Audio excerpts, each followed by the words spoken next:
चरणों में नमन करते हुए पूरे विश्व में सबसे बड़ा लोकतांत्रिक संविधान इस भारत को देने वाले हम गरीबों के मसीहा डॉक्टर अम्बेडकर साहब के चरणों में नमन करते हुए बहुजनों को सत्ता का साथ चौंकाने वाले मानव मसीहा कांसी राम साहब के चरणों में नमन करते हुए सभी बहुजन समाज में जन्मे सभी संत गुरुओं महापुरुषों के चरणों में नमन करते हुए अपनी बातों का प्रारंभ करूंगा।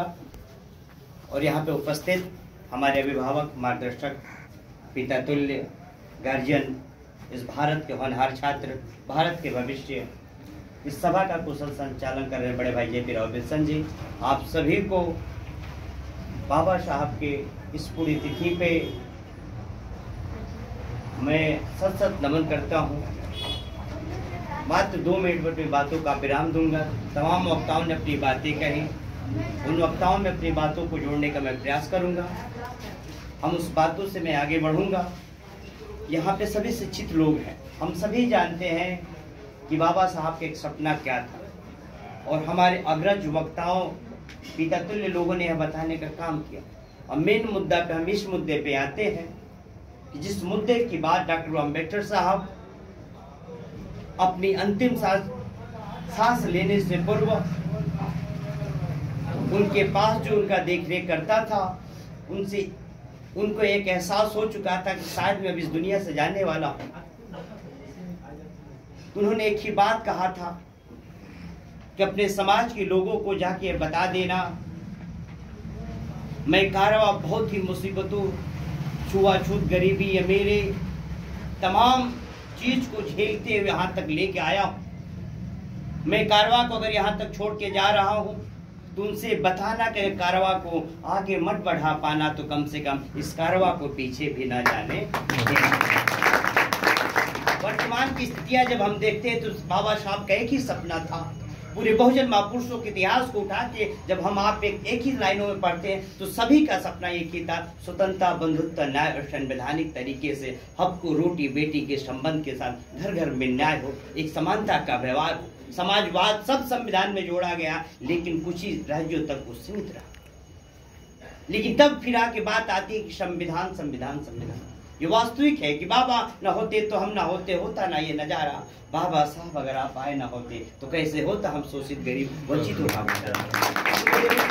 मुद्दा पे आते हैं, उस संविधान को बचाने की जिम्मेदारी हमारी आपकी है। आपको ये पता है कि जब संविधान सभा में डॉक्टर अम्बेडकर साहब संविधान को सौंप रहे थे तो बहुत प्रसन्न थे। विरोधी गांधी एंड कंपनी के लोगों ने कहा कि डॉक्टर अम्बेडकर तुम इतना प्रसन्न क्यों हो? डॉक्टर अम्बेडकर साहब ने मुस्कुराते हुए कहा कि जिस मेहनत के लिए, जिस लक्ष्य के लिए अपनी पत्नी को मैं साड़ी तक नहीं दिलवा पाया, जिस लक्ष्य के प्राप्ति के लिए मैंने विद्यालय के बाहर पढ़ा, जिस लक्ष्य के लिए मैंने पानी तक नहीं पी पाया, जिस लक्ष्य के प्राप्ति के लिए आजीवन संघर्ष करते आया, आजीवन किसी मोह माया में न फंसा, आजीवन वो संघर्ष करते हुए मैं उस लक्ष्य के आ गया हूँ। तभी उन्होंने संविधान सभा में कहा कि हम संविधान तो सौंप के जा रहे हैं, अगर संविधान में थोड़ी भी त्रुटि होगी तो सबसे पहला संविधान को फाड़ने वाला डॉक्टर अम्बेडकर होगा, कोई और नहीं होगा।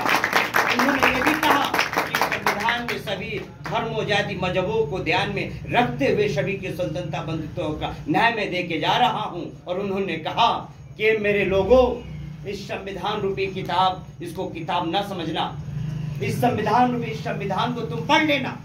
तुम्हारी सभी दर्दों की दवा इस संविधान में हम दे के जा रहे हैं। तुम्हारा छुआछूत, गरीबी, अमीरी, तमाम रोगों की दवा इस किताब में है। इस किताब को पढ़ लेना, तुम्हारा हर इलाज का तुम्हारा इलाज इस संविधान की किताबों में मिलेगा मेरे मित्रों। और आइए हम आज संकल्प लेते हैं, क्योंकि बाबा साहब एक बात और कहे थे, क्योंकि हम सभी प्राणों से ज्यादा मानते बातों को खत्म करते हैं। एक बात हम लोग कहते हैं कि बाबा साहब के लिए अपने प्राणों की आहुति दे देंगे, बाबा के लिए खून की नदियां बहा देंगे। और वही बाबा साहब कहते हैं कि जब तक संविधान जिंदा रहेगा मेरे भारत के किरदारों, मेरे मित्रों, मेरे अभिभावकों, तब तक डॉक्टर बी आर अम्बेडकर का संविधान जिंदा रहेगा। अब वर्तमान की स्थिति में जब हम आगे देख रहे हैं तो एक तरफ प्राइवेटीकरण किया जा रहा है, क्योंकि हम युवा हैं, हम छात्र हैं, आपकी पीड़ा हम समझ रहे हैं। अब आते हैं मेन मुद्दा संविधान की, जो शिक्षा की बात किया गया। संविधान की शिक्षा को जिन्होंने कहा कि वो प्याला है जो पिएगा वो दहाड़ेगा। लेकिन अब हम आते हैं संविधान पे हमला कैसे हो रहा।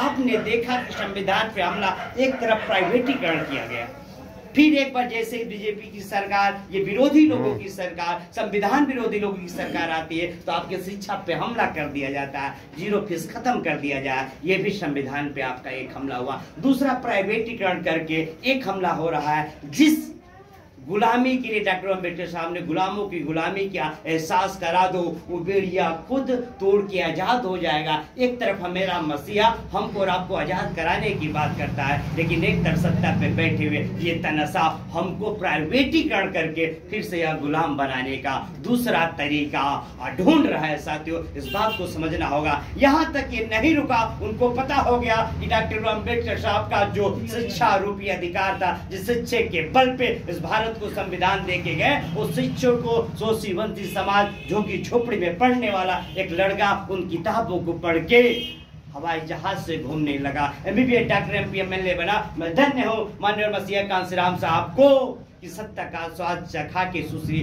बहन कुमारी मायावती जी को इस उत्तर प्रदेश का 4 बार मुख्यमंत्री बना के बता दिए कि सिर्फ दीवारों पे हमने नहीं लिखा था, इन किताबों के साथ एक हकीकत में भी हमने शासक बना के दिखा दिया।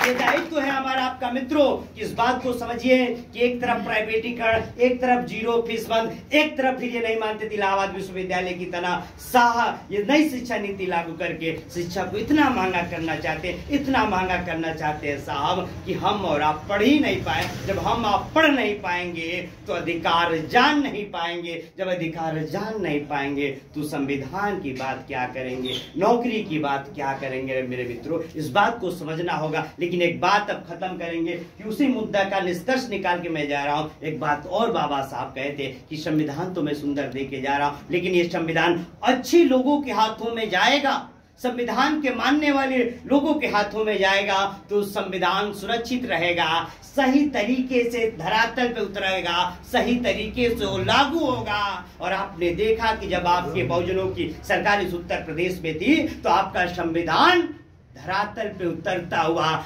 दिखाई नजर आया। हर घर में बेटियां निसंकोच होकर चलते हुए नजर आया।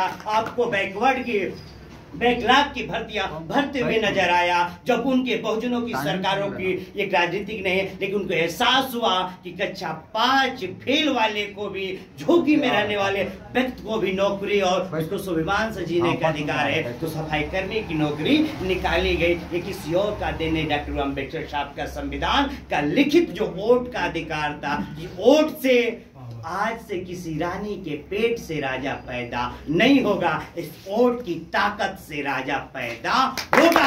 इसलिए इस बात को समझिए कि जो ये महाकुंभ आप देख रहे हैं, साहब ने कहा ये महाकुंभ किसी चंद लोगों का नहीं, ये सत्ता का हनक है। और ये सत्ता का हनक ये बता रहा है कि हम पैसा अरबों खरबों कहीं भी खर्च कर सकते हैं। ये सत्ता का ही हनक है कि जैसे मैं चाहता हूं इस सरकार के किरवानी तरीके से मैं मोड़ सकता हूं। ये सत्ता का हनक है, वही सत्ता का हनक जो बहुजनों का था। जब बसपा की सरकार एक बार बनी तो आपने देखा कि ग्रेटर नोएडा से लेके, लखनऊ से लेके, पूरे उत्तर प्रदेश से लेके दिल्ली की चौराहे चौराहों पे डॉक्टर अम्बेडकर साहब की प्रतिमाएं लगने लगी। लेकिन आज अपने घर में भी जब डॉक्टर अम्बेडकर साहब की प्रतिमा लगाते हैं, माननीय मसीहा कांशीराम साहब की प्रतिमा लगाते हैं, तो तमाम जिलाधिकारी SDM से लेके आपको लिखा पढ़नी करनी पड़ती है, फिर भी वो अन्यथा नहीं देता है। फिर तमाम दौड़ाने के बाद एक प्रतिमा बाबा साहब की वर्तमान में। इसलिए सत्ता की हनक बहुत बड़ी चीज है, क्योंकि बाबा साहब ही कहते, हम नहीं कहते